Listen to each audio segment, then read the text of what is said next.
Hello friends, कैसे हैं आप सब। सो मैं बहुत ज़्यादा टाइम के बाद वीडियो बना रही हूँ, क्योंकि फ्रेंड्स अभी ऐसा हो गया था कि लगभग 1 महीने से मैं बहुत बिज़ी चल रही थी, क्योंकि हमारी आरआरबीज़ की सर्व हरियाणा ग्रामीण बैंक की ज्वाइनिंग चल रही थी, तो मैं उसमें थोड़ा बिज़ी हो गई थी। और फिर एफसीआई से रेजिग्नेशन वगैरह, वहाँ मेरा टाइम बहुत लग गया था, इसलिए मैं वीडियोज़ नहीं बना रही हूँ। सो फाइनली अब हमारी ज्वाइनिंग भी हो गई है, हमें ब्रांच भी अलॉट हो गई है और हमने अपना काम भी स्टार्ट कर दिया है। सो आज मैं आपको बताती हूँ मेरे कैसे क्या प्रोसेस रहा था। सो लाइक पहले हमारा 15 को प्री ज्वाइनिंग फॉर्मेलिटीज़ हुई थी, जिसमें हमारा डीडी वगैरह सब सारे डॉक्यूमेंट सब कुछ चेक हुआ था बिल्कुल। बॉन्ड भी उसमें हमने भरा था, जितने भी फॉर्मेलिटीज़ होती है वो सब हमने कंप्लीट की थी। और 15 को हमारी ज्वाइनिंग नहीं हो पाई थी, क्योंकि उस टाइम तक इंटरनल प्रोसेस ही चल रहा था बैंक प्रमोशन का, तो उस कारण हमारी ज्वाइनिंग काफ़ी लेट हो गई है इस बार।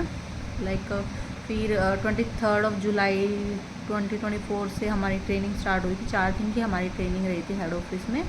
23 टू 26 हमारी ट्रेनिंग रही थी। आफ्टर दैट 29 को हमें आरओ अलॉट हुआ था। और एक मिथ ये कहते हैं कि गर्ल्स को प्रेफरेंस देते हैं, उनके होम टाउन में पोस्टिंग मिलती है, ऐसा कुछ भी नहीं है फ्रेंड्स। मुझे भी ऐसा लगता था कि उनके होम टाउन में उनको पोस्टिंग मिलती है, बट ऐसा कुछ भी नहीं हुआ। इवन मैं सोनीपत से बिलोंग करती हूँ और हमें भिवानी रीजन में ट्रांसफ़र कर दिया गया था। मतलब फ़र्स्ट पोस्टिंग ही घर से इतनी दूर, लाइक 9900 किलोमीटर दूर थी मेरे घर से मेरी ब्रांच। और क्योंकि मैं 7 मंथ प्रेग्नेंट हूँ, मुझे बहुत दिक्कत हो रही थी वहाँ पे डेली अप डाउन करने में, क्योंकि बेबी भी मेरा छोटा है। मैं अप डाउन नहीं कर पा रही थी। मैंने ट्राई भी बहुत किया, 2-3 दिन मैंने कोशिश की कि शायद मैं अप डाउन कर सकूँ, बट अप डाउन नहीं हो रहा था। काफ़ी डिफ़िकल्ट हो गया था मेरे लिए वहाँ ये सब मैनेज करना। देन फाइनली जैसे तैसे करके मैंने रिक्वेस्ट लगा के बहुत ज़्यादा, मतलब इतनी रिक्वेस्ट करी है सर से, चेयरमैन सर से, जीएम सर से। देन फाइनली उन्होंने मेरी रिक्वेस्ट कंसिडर किया एंड मेरे को मेरे रीजन में ट्रांसफ़र किया। लाइक अब सोनीपत रीजन में ही आ गई हूँ मैं। और अब वाली ब्रांच जो है मेरे घर से 10-12 किलोमीटर दूर पर पड़ती है, तो प्रेगनेंसी में मैं ये इजीली कवर कर सकती हूँ। सो फाइनली चलो जो हुआ अच्छा हुआ।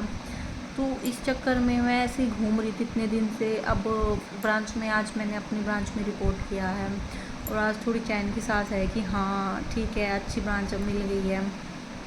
सो ठीक है, ब्रांच अच्छी है, सब अच्छा चल रहा है। बाकी तो प्रेशर देखो इतना है नहीं जितना कहते हैं कि प्रेशर बहुत है। बाकी सब ब्रांच पे डिपेंड करता है कि किस पे कितना प्रेशर है। मेरी वाली पे ठीक है, अभी स्टार्टिंग प्रेशर हूँ तो इतना वर्कलोड नहीं डाल रहे हैं। बाकी वो बच्चे जिनका अब आरआरबी का एग्ज़ाम है, अभी अगस्त में है, आपके प्री एग्ज़ाम शेड्यूल है। सो आपको ऑल द वेरी बेस्ट। अच्छे से आप अपना एग्ज़ाम दीजिए, प्रिपेयर अच्छे से कीजिए, मेंस के लिए अच्छे से प्रिपेयर कीजिए, इंटरव्यू के लिए अच्छे से प्रिपेयर कीजिए। और मैं एक ही चीज़ कहूँगी, आरआरबी की जॉब अच्छी जॉब है। आप इसको ज्वाइन करके कभी ऐसे रिग्रेट नहीं करेंगे। बहुत अच्छी जॉब है। आप अगर आपने बैंकिंग चूज़ किया है, अगर आपने सोचा है कि बैंक में जाना है, तो आरआरबी अच्छा डिसीजन है आप लोगों का। बट उसके लिए आपको उतनी मेहनत भी करनी पड़ेगी। प्री भी निकालना है, मेंस भी निकालना है, और अच्छे मार्जिन से निकालना है, वो आपकी रिस्पॉन्सिबिलिटी है। सो प्री के लिए मैं होप कर रही हूँ आप 3-3 4-4 मॉक अभी दे भी रहे होंगे। मेंस की भी साथ में प्रैक्टिस कर रहे होंगे। एटलीस्ट 1 मॉक 2 a डेज़ में आपको 1 मॉक देना ही देना है मेंस का, तभी जाके मेंस क्लियर होता है। और जीके की भी अच्छे से प्रिपरेशन रखिएगा। कंप्यूटर, क्योंकि अभी पैटर्न भी चेंज हो गया है आरआरबी का। लाइक पहले सेक्शनल टाइमिंग्स नहीं होती थी, अब सेक्शनल टाइमिंग्स भी उसमें डाल दी गई है, तो अब आपको उसके अकॉर्डिंग अपनी प्रैक्टिस करनी पड़ेगी। वो ज़्यादा मैटर नहीं करता, वो वैसे भी हमारा टाइम प्री डिसाइडेड होता था कि हम इतना टाइम इसमें देंगे, इतना इसमें देंगे। थोड़ा बहुत फ़र्क आता है, बच्चों को ज़्यादा फ़र्क नहीं आता। इस चीज़ से घबराने की ज़रूरत नहीं है। अगर आपने कुछ सोचा है कि मैं ये करूँगी, कर लूँगा, तो वो ज़रूर हो जाएगा। बैकआउट नहीं करना है उस चीज़ से। देखिए, कभी भी ना किसी चीज़ की हार नहीं माननी चाहिए। आपको अपने लास्ट एंड तक, जहाँ तक आप कर सकते हो वहाँ तक कोशिश कीजिए। मेरी भिवानी रीजन में जब ट्रांसफ़र हुआ, मैं अपनी उम्मीद हार चुकी थी कि शायद अब मेरा ट्रांसफ़र यहाँ मेरे रीजन में नहीं होगा। जब जीएम सर ने भी मना कर दिया, कोई भी नहीं कर सकता, फिर भी एक होप था मुझे यकीन था कि शायद मैं कर लूँगी रिक्वेस्ट करके।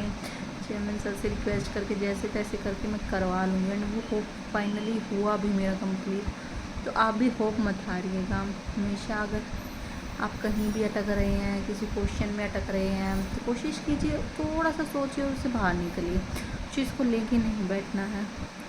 सो ज़रूर बताइएगा आपका एग्ज़ाम कैसा जा रहा है, और आपको अगर कोई भी क्वेश्चन है, किसी भी चीज़ रिगार्डिंग क्वेश्चन, आपको कुछ भी पूछना है, आप मुझे मैसेज कर सकते हैं। मेरे टेलीग्राम चैनल पर मैसेज कर सकते हैं, इंस्टा आईडी है वहाँ भी मैसेज कर सकते हैं। मैं कोशिश करूँगी रिप्लाई करने का।